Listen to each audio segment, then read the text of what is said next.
അന്താരാഷ്ട്ര വനിതാ ദിനത്തിൽ മൂവാറ്റുപുഴ കോടതിയിലെ ജൂനിയർ അഭിഭാഷക എഴുതിയ കവിതാ സമാഹാരം പ്രകാശനം ചെയ്തു. അഭിഭാഷക വൃത്തിക്കൊപ്പം കവിതയെഴുത്ത് മുന്നോട്ട് കൊണ്ടുപോകുന്ന സ്വാതി ശശിക്ക് എല്ലാവിധ പിന്തുണയുമാണ് മൂവാറ്റുപുഴ ബാർ അസോസിയേഷൻ നൽകുന്നത്.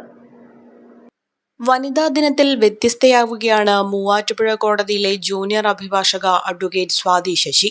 അഭിഭാഷക വൃത്തിക്കൊപ്പം കവിത എഴുത്തുകൂടി മുന്നോട്ട് കൊണ്ടുപോകുന്ന സ്വാതിക്ക് എല്ലാവിധ പിന്തുണയുമാണ് മൂവാറ്റുപുഴ ബാർ അസോസിയേഷൻ ഭാരവാഹികൾ നൽകി വരുന്നത്. സ്വാതി ശശി എന്ന ജൂനിയർ അഭിഭാഷക ഒരു കവിയത്രി കൂടിയാണ് എന്ന് ഇന്ന് വുമൻസ് ഡേ സെലിബ്രേഷനിൽ മാത്രമാണ് ഇവിടെയുള്ള അഭിഭാഷക സമൂഹത്തിന് അറിയാൻ കഴിഞ്ഞത്. ഏതായാലും നല്ല ഭാവിയുള്ള നല്ല വരികൾ, ശബ്ദമാർന്ന അല്ലെങ്കിൽ ജീവനുള്ള തുടിക്കുന്ന വരികളാണ് ആ കവിതയിലൂടെ നമുക്ക് ശ്രവിക്കാൻ കഴിയുക.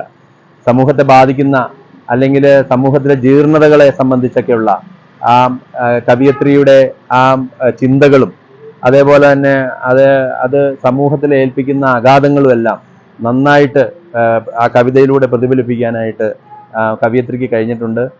നമ്മുടെ കോച്ച് സെന്ററിന് ഈ ജൂനിയർ അഭിഭാഷക സ്വാതി ശശി ഒരു അഭിമാനം തന്നെയാണ്, ഒരു അസറ്റാണ്. സാധാരണ ജനങ്ങൾക്ക് മനസ്സിലാകുന്ന ഭാഷയിലും വിഷയങ്ങളുമാണ് അഡ്വക്കേറ്റ് സ്വാതി ശശി തിരഞ്ഞെടുക്കുന്നത്. ജീവിതത്തിൽ പെട്ടെന്നുണ്ടാകുന്ന മാറ്റങ്ങളും നമുക്ക് ചുറ്റുമുള്ള വിഷയങ്ങളുമാണ് കവിതകൾക്കായി തിരഞ്ഞെടുക്കാറുള്ളതെന്ന് അഡ്വക്കേറ്റ് സ്വാതി ശശി പറഞ്ഞു. ഇതെന്റെ ആദ്യത്തെ പുസ്തകമാണ്. ഇതിന്റെ അകത്ത് 43 കവിതകളാണുള്ളത്. പിന്നെ പുസ്തകം എഴുതാൻ സമയം കണ്ടെത്തുക എന്ന് വെച്ചാൽ അങ്ങനെ എഴുതാൻ വേണ്ടിയിട്ട് സമയം കണ്ടെത്തേണ്ടി വന്നിട്ടൊന്നുമില്ല. അത് ഏത് സമയത്താണെങ്കിലും എഴുതണം എന്ന് തോന്നിയിട്ടുണ്ടെങ്കിൽ അത് ഏറ്റവും സ്വാഭാവികമായിട്ട് നടക്കുന്ന ഒരു കാര്യം. അപ്പോൾ അതുപോലെ എനിക്ക് ഏറ്റവും അനായാസമായിട്ട് ചെയ്യാൻ പറ്റുന്ന, അല്ലെങ്കിൽ എനിക്ക് ഏറ്റവും എൻ്റെ ഹാർട്ടും സോളും കൊടുത്ത് ചെയ്യാൻ പറ്റുന്ന ഒരു കാര്യം എഴുതാം. അപ്പോൾ അത് ഒരു തിരക്കിനിടയിൽ സമയം കണ്ടെത്തി ചെയ്യുക അങ്ങനത്തെ പ്രശ്നങ്ങളൊന്നും തോന്നിയിട്ടില്ല. അഭിഭാഷക വൃത്തി ഞാൻ തുടങ്ങിയിട്ടേ ഉള്ളൂ. പക്ഷേ എൻ്റെ ആദ്യത്തെ കവിത എന്തായിരുന്നു, ആദ്യമായിട്ട് ഞാൻ ഒരാൾക്ക് വായിക്കാൻ കൊടുക്കുന്ന കവിത തൊഴിലിനെ കുറിച്ച് കവിത എഴുതാൻ സ്കൂളിൽ പറയുമ്പോഴാണ്. അപ്പം ഫസ്റ്റ് ടൈം ഞാൻ എഴുതുന്ന ആരെങ്കിലും റിയലൈസ് ചെയ്യുന്നത് ആ കവിതയിലൂടെയാണ്. ഞാൻ ആദ്യമായിട്ട് എഴുതുന്നത് അഭിഭാഷക വൃത്തിയെക്കുറിച്ച് തന്നെയാണ് കവിതയിൽ.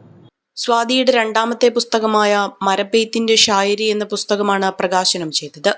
48ഓളം കവിതകളാണ് ഈ പുസ്തകത്തിലുള്ളത്. എന്നും എപ്പോഴും ഒരേപോലെ വായിക്കപ്പെട്ടവളെ കുറിച്ച് വ്യത്യസ്തമായിട്ട് വായിക്കണമെന്നൊരു തോന്നൽ. അതുകൊണ്ടാണ് ചങ്ങമ്പുഴയുടെ വിഖ്യാത പ്രണയ കാവ്യത്തിലെ നായികയെ, ക്ഷമിക്കണം പ്രതിനായികയെ ഇത്തരത്തിലൊന്ന് എഴുതാൻ മുതിരുന്നത്. ഗന്ധർവഗാനങ്ങളിൽ ചതിരൂപം മാറിയ പെണ്ണുടലും വിഷനൂലിൽ തുന്നിയ പ്രണയവുമായി നമ്മൾ വായിച്ചെടുത്തൊരുവൾക്ക് ഹൃദയമുണ്ട് അത്രമേൽ ആഴത്തിലെങ്ങോ. തുടിക്കുന്ന താളുകളിൽ ജീവിതം എഴുതി ഒരാൾ കൂടി അറിയാൻ മറന്നൊരു ഹൃദയമുണ്ടാകാം അത്രമേൽ ആഴത്തിലെങ്ങോ. പിന്നെ തകർന്ന മുരളികയുടെ താളങ്ങളിൽ സ്വയം തകർന്നൊരീണവും ഹൃദയ താളവും. തുടർന്നും അഭിഭാഷക വൃത്തിക്കൊപ്പം കവിത എഴുത്തുകൂടി മുന്നോട്ട് കൊണ്ടുപോകാനുള്ള തയ്യാറെടുപ്പിലാണ് സ്വാതി ശശി. അഭിഭാഷക വൃത്തിയുടെ തിരക്കുകൾ ഉണ്ടെങ്കിലും കുറച്ചു സമയമെങ്കിലും ദിവസേന കവിത എഴുത്തിനായി മാറ്റിവെക്കാറുണ്ടെന്നും സ്വാതി ശശി പറഞ്ഞു. ചമയങ്ങളില്ലാതെ, ചായമില്ലാതെ, മായമില്ലാതെ ഹൈസ.